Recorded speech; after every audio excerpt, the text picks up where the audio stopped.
Sorry we could not make it. Things came up, my mom said after missing my son's birthday. 2 days later, I got a charge for $7,900. VIP executive box at an NFL game, 3 seats. I reversed it, paused the joint card, and sent, expect contact from my attorney. 5 minutes later, my dad called 14 times in a row. My sister's last text read, "We are outside in the rain." I smiled and replied, "Sorry, we could not make it. Things came up." My mom texted that. It was her excuse for missing my son's 8th birthday. No call, no video message for him. Not even a cheap card in the mail. Just a casual text, as if she had forgotten a coffee date, not her own grandson's special day. I stared at my phone, my fingers tightening around it until my knuckles turned white. My boy had spent the whole morning looking out the window, waiting for Grandma and Grandpa to pull up. I'd even baked extra cupcakes, thinking maybe my dad would want to take a few home. But instead, I got that 7-word text. I forced myself to smile in front of my son, telling him they must have been busy. But inside, something in me cracked. This wasn't the first time they'd let us down, but it was the first time I felt a deep, ugly certainty. We didn't matter to them unless they needed something. 2 days later, my phone buzzed again. Not with a call, not with an apology, but with a bank notification, a $7,900 charge. My eyes narrowed at the description, VIP executive box at an NFL game, 3 seats. And I knew exactly whose fingerprints were on it. We shared a joint credit card for emergencies, their idea, back when they convinced me it would be easier for family to help each other in tough times. Except the emergencies always seemed to involve their comfort. Never mind. I didn't hesitate. I called the bank, reversed the charge, paused the card entirely, and sent one text, expect contact from my attorney. My attorney, Greg, wasn't just some random name I threw out to scare them. We'd gone to high school together, and after college, he built a reputation for handling messy family disputes. Within minutes of sending the text, I fired off an email with screenshots of the charge, a brief timeline of past emergencies, and my parents' exact words over the years about the card being for family use. His reply came 10 minutes later, "Got it. This falls under unauthorized use. If you want, I can draft a cease and desist before the weekend." I smiled at my phone. This wasn't just about getting my money back anymore. It was about sending the loudest possible message that I was done covering all their expenses. 5 minutes later, my phone started buzzing like it had caught fire, 14 missed calls from my dad in under 10 minutes.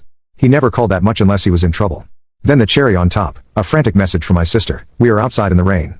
I read it twice, let it sink in, and felt a slow, satisfied smile spread across my face. My thumbs hovered over the screen before I typed my reply. I guess I should back up, because if I just tell you they ran up a $7,900 charge for an NFL VIP box, you might think this was some random one-time thing. It wasn't. It was the culmination of years of entitlement, manipulation, and family helps family speeches that somehow always ended with my bank account being lighter. My parents weren't born poor. They had stable jobs, a decent house, and a retirement fund that could have kept them comfortable. But they also had a habit, an addiction, really, to spending money they didn't have on things they didn't need. When I was a teenager, I remember my dad coming home with a brand new 75-inch TV while mom casually mentioned we were a little behind on the mortgage. Guess whose summer job paycheck mysteriously went missing to help catch up? By the time I was in my 20s, I was already the family's financial safety net.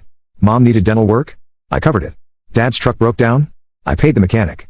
My sister, the eternal damsel in distress, needed rent after her roommate bailed? Of course, she came to me. And because I didn't want to see them struggle, because I was raised to believe good kids take care of their parents, I never said no. And every single time, they acted like it was temporary, like they'd pay me back as soon as things stabilized. Spoiler, they never did. The joint credit card came about 3 years ago. Mom pitched it as just for emergencies, a way for me to help them instantly if something came up. I agreed, thinking maybe it would save us from the endless awkward calls. What it actually did was give them a direct pipeline to my money. It started small, $180 here for groceries, $250 there for medications. Then it escalated, new patio furniture, a weekend getaway just to relax, a surprise birthday dinner for my sister with a $900 tab that they swore was for the whole family, even though I wasn't invited. I told myself I'd address it, but every time I tried, Dad would get defensive, Mom would get teary-eyed, and my sister would jump in with her favorite line, "We're family. Money comes and goes, but family is forever." Yeah, easy to say when it's not your money going. Then came my son's birthday.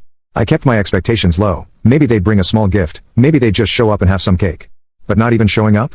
Not even calling him? That stung. He asked me 3 times if they were still coming, and I had to keep lying to his face. 2 days later, that NFL charge popped up, $7,900, 3 seats. I knew my parents weren't football fans, but my sister's boyfriend was obsessed. The picture formed in my head instantly, Dad, Mom, and my sister's boyfriend in some luxury box, eating shrimp cocktails and sipping overpriced drinks while my kid was still asking why Grandma didn't come to his party. I froze the card and sent the attorney text, and that's when the chaos started. Dad's calls blew up my phone, 14 times in a row. I didn't answer. Then came the text from my sister. First angry, "You can't just cancel the card." We needed that. Then desperate, "We're outside. It's pouring. Let us in." That last one made me laugh out loud. Let them in after they took money without asking again and skipped my kid's birthday? No, not this time. But here's the thing, I knew this was going to be bigger than just a card cancellation. I'd been swallowing my frustration for years, letting them take and take, telling myself, next time I'll say something. Well, next time had arrived. And I wasn't just going to say something. I was going to set a line in concrete so deep they'd break their hands trying to cross it. And judging by the messages blowing up my phone, they were about to realize for the first time in their lives that I wasn't bluffing. It didn't take long before the pounding on my front door started. Not polite knocks, I'm talking fists slamming hard enough to rattle the hinges. "Open the door, Alex," my dad's voice boomed through the wood. "We need to talk." I stood in my kitchen, coffee in hand, watching the rain streak down the window. My phone was still lighting up every few seconds, calls, voicemails, texts. The most recent one from my sister Reed. "We're freezing. We have no ride and Dad's jacket is soaked. You're being cruel." Cruel? That word almost made me laugh. The same people who skipped my son's birthday and helped themselves to nearly $8,000 for my card now wanted to play the victims. Another round of pounding shook the door. I took my time walking over, deliberately letting them stew in the rain. When I finally opened it, Dad was standing there dripping, his face twisted in that mix of anger and desperation I knew so well. Mom was behind him, clutching her purse like she was about to faint. My sister was shivering in her trendy little jacket that was clearly not meant for bad weather, mascara streaking down her cheeks like a bad soap opera scene.